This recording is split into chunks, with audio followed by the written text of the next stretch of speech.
नमस्कार बच्चों, व्याकरण जगत में आप सभी का स्वागत है, अभिनंदन है। प्यारे बच्चों, संस्कृत रुचिरा पाठ्य पुस्तक के पाठ 1 से 8 हमारे कंप्लीट हो चुके। आज हम करेंगे व्याकरण कार्य, और व्याकरण कार्य के अंतर्गत आज हम करेंगे दृश्य और स्था धातु। दृश्य और स्था धातु, ठीक है बच्चों। चलिए, दृश्य का अर्थ होता है देखना। अब जैसे गम धातु गच्छ में चेंज होती है, ऐसे ही दृश्य धातु पश्य में बदल जाती है, ठीक है। जैसे गम धातु का रूप क्या चलता है, गच्छति गच्छते, ऐसे ही दृश्य धातु का रूप पश्यति पश्यतः चलेगा। धातु आपको सबको समझ आई हुई हैं, सबको समझा दिया था बोर्ड पर भी, ठीक है। तो चलिए शुरू करते हैं हम। दृश्य धातु, पश्यति पश्यतः पश्यन्ति, पश्यसि पश्यथः पश्यत्, पश्यामि पश्यावः पश्यामः, ठीक है। उसके बाद लोट लकार।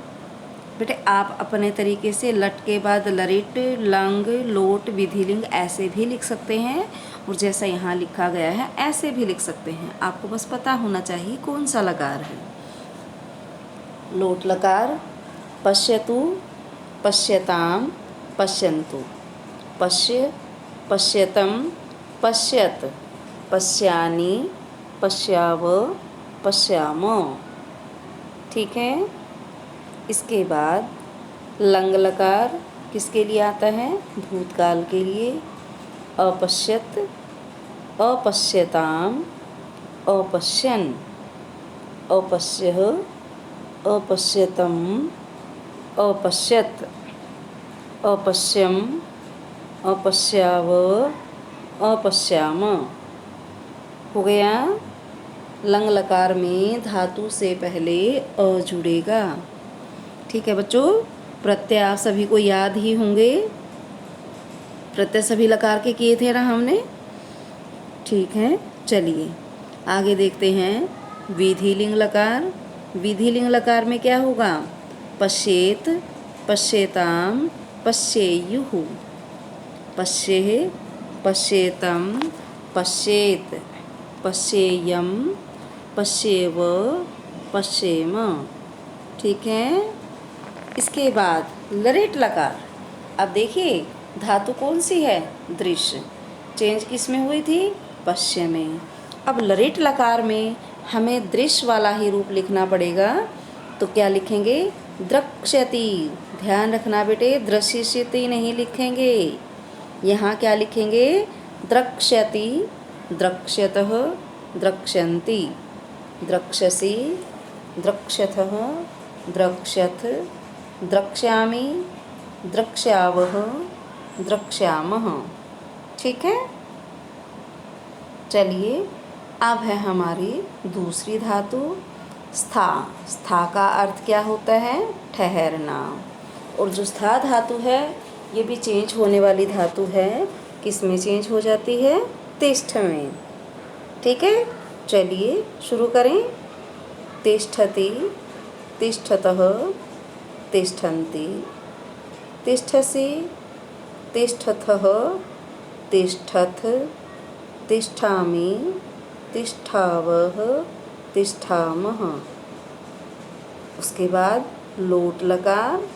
तिष्ठतु तिष्ठताम तिष्ठन्तु, तिष्ठ तिष्ठतम तिष्ठत, तिष्ठानि तिष्ठाव तिष्ठाम, हो गया।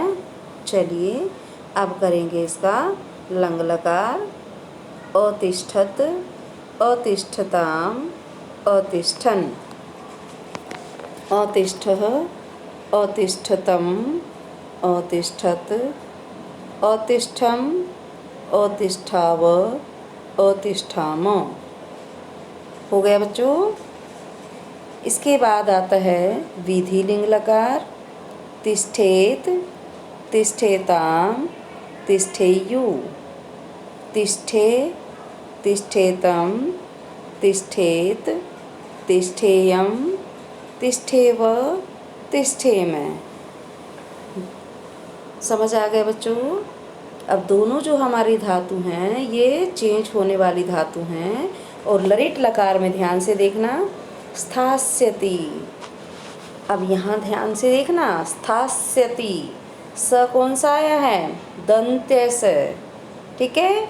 बाकी में कौन सा आता था? मूर्धा। अब यहाँ आया है दंत्य। क्यों आया बेटे? मैंने आपको पहले भी बताया था, कुछ धातुएं सेठ होती हैं, कुछ अनिट होती हैं। सेठ का अर्थ होता है जिसमें ई की मात्रा लगती है, और अनिट होती हैं जिसमें ई की मात्रा नहीं लगती। अब देखिए बेटे, ये स्था जो धातु है ये अनिट धातु है, जहाँ आ की मात्रा आती है धातु में। धातु में जहाँ आ की मात्रा आ जाए वहाँ पर ये दंत्य स ही लगेगा, ठीक है। जैसे पास्यति में भी हमने स ही किया था, पास्यति, पास्यते, पास्यन्ति, यही किया था। ऐसे ही स्थास्यति, अगर दा धातु है तो ऐसे ही दास्यति, ठीक है। समझ आ गया? चलिए, स्थास्यति, स्थास्यतः, स्थास्यन्ति, स्थास्यसि, स्थास्यथः, स्थास्यथः, स्थास्यामि, स्थास्यावः, स्थास्यामः। ठीक है बच्चों, हो गए। धातु कौन कौन सी लिखेंगे हम? दृश्य और स्था। कौन सी? दृश्य और स्था धातु, ठीक है। अपने नोटबुक में लिखेंगे। और बेटे, संख्यावाची शब्द आपने 1 से 20 तक लिखे हैं। उसके आगे शॉर्ट ग्रामर जब मैं आपको भेजूंगी तो पीडीएफ में आपको भेज दूंगी, आप वे भी लिख लेंगे, ठीक है बच्चों। धातु रूप में किसी को कोई प्रॉब्लम है? अगर है तो मुझे अभी बता दीजिए, ठीक है। तो उम्मीद करती हूँ किसी को कोई प्रॉब्लम नहीं होगी, ठीक है। क्यों नहीं होगी? क्योंकि एक एक लकार करके मैंने बोर्ड पर आपको सभी प्रत्यय समझा दिए थे। फिर भी किसी की है प्रॉब्लम तो आप कक्षा में मुझसे पूछ लें, ठीक है बच्चों। प्रत्यय याद करने हैं, प्रत्यय याद करते ही पूरी धातु आपको याद हो जाएगी, ठीक है। चलिए, आज हम बस ये 2 ही धातु करेंगे, बाकी कार्य अगले पीरियड में करेंगे। तब तक के लिए धन्यवाद। खुश रहें, मस्त रहें।